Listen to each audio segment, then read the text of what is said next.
Hello everyone, मैं हूं आपके साथ डॉक्टर अंकित गोयल। देखिए, आज के इस वीडियो में हम बात करने वाले हैं कि क्या एक माइनर पार्टनरशिप फर्म में पार्टनर बन सकता है या नहीं। तो देखिए, बहुत इंपॉर्टेंट क्वेश्चन है, एग्जाम में जनरली बहुत आता है। और अगर आप एक माइनर हैं और आप किसी पार्टनरशिप फर्म में पार्टनर बनना चाहते हैं तो भी आपके लिए बहुत ज़रूरी है। तो सबसे पहले तो ये समझिए कि इंडियन मेजोरिटी एक्ट ये कहता है कि अगर आप 18 ईयर्स तक के नहीं हैं, 18 ईयर्स से कम है आपकी एज, तो आप माइनर कहलाते हैं। तो क्वेश्चन अराइजेज, अगर आप 18 ईयर्स के नहीं हुए हैं तो आप माइनर होते हुए क्या पार्टनरशिप फर्म के पार्टनर बन सकते हैं या नहीं। तो सेक्शन 30 एक्सप्लेन करता है पार्टनरशिप एक्ट 1932 का। तो देखिए, आंसर आप देख सकते हैं।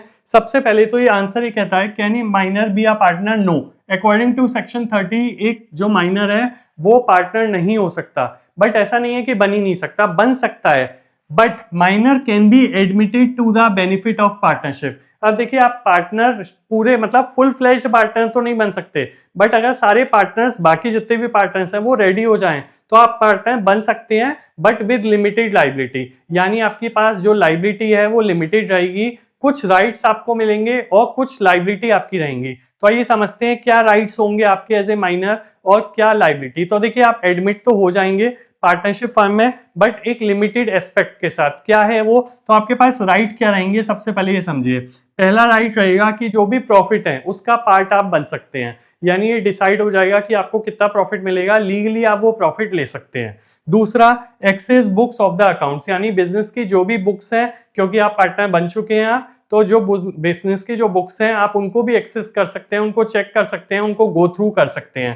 Third, sue partners for benefits, यानी किसी दूसरे पार्टनर को अगर आपको सीयू करना है, उस पर केस करना है, तो वो भी आप कर सकते हैं। आप पे कोई नहीं कर सकता, बट आप कर सकते हैं। तो ये एक माइनर की बेनिफिट है, जो आप कह सकते हैं कि ये तीन मेनली राइट्स होते हैं सेक्शन 30 के अकॉर्डिंग जो आपको मिलते हैं। But liabilities of A minor, ये बहुत इंपॉर्टेंट है कि किस किस चीज के लिए लाइबल होगा जो माइनर है। तो देखिए, सबसे पहला, not personally liable for debt. तो बिजनेस में कोई भी डेट है अगर, या थर्ड पार्टी आपके ऊपर केस नहीं कर सकती, और आप जो भी बिजनेस के डेट है उसके लिए आप कोई लाइबल नहीं है। यानी प्रॉफिट में जो शेयर है वो तो आपको मिलेगा, बट आप डेट के लिए लाइबल नहीं रहेंगे।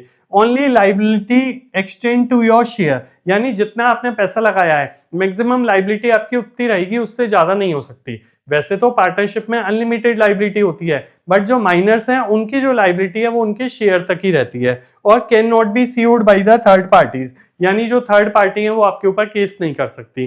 तो एक तरीके से थोड़ी विन विन सिचुएशन है माइनर के लिए।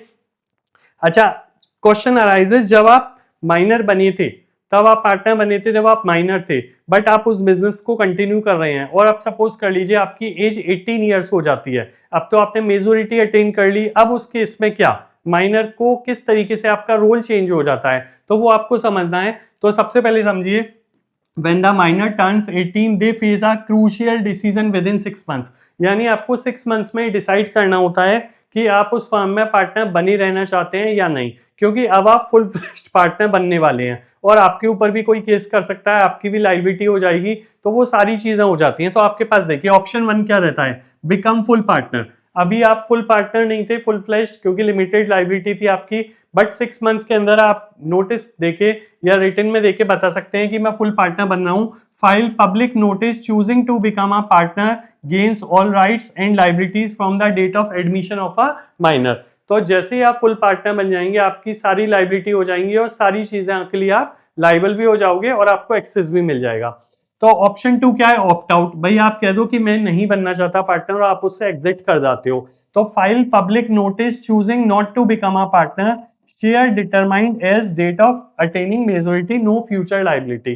तो जैसे ही आप वो नोटिस दे देते हैं, उसके बाद आपकी कोई फर्दर लाइबिलिटी भी नहीं रह जाती और आप उससे एग्जिट हो जाते हैं। तो पहला तो था फुल पार्टनर बन गए, दूसरा था कि आप एग्जिट हो गए।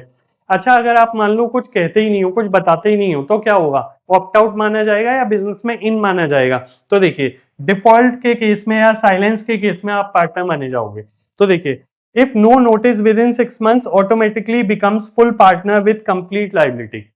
तो आप ये नहीं कह सकते कि मैं नोटिस नहीं दिया था, मैं बताया नहीं था और मैं कंफ्यूजन में था और इसलिए बाद में मैं रिस्पॉन्सिबल नहीं हूँ। अगर आप कोई भी नोटिस नहीं देते तो आप ऑटोमेटिकली पार्टनर माने जाते हो। अगर आपको पार्टनर नहीं रहना तो आप ऑप्ट आउट कर लीजिए, और अदरवाइज बेटर ये रहता है हर चीज रिटर्न में होनी चाहिए, आप फुल पार्टनर एक नोटिस के थ्रू बन सकते हैं। तो ये एक पॉइंट था कि एक माइनर वैसे तो जनरली पार्टनर नहीं बन सकता, बट फिर भी अगर सारे पार्टनर्स चाहते हैं तो वो पार्टनर बन सकता है, बट विद लिमिटेड लायबिलिटी और कुछ उसके पास राइट्स होते हैं जो हमने डिस्कस किया था। तो ये छोटा सा पॉइंट था, माइनर के लिए एक वीडियो बनाया गया था। वीडियो अच्छा लगा हो तो शेयर कर सकते हैं, सब्सक्राइब कर सकते हैं चैनल को, वीडियो को लाइक कर सकते हैं, कमेंट में कुछ लिख सकते हैं वीडियो कैसा लगा। Thank you for today.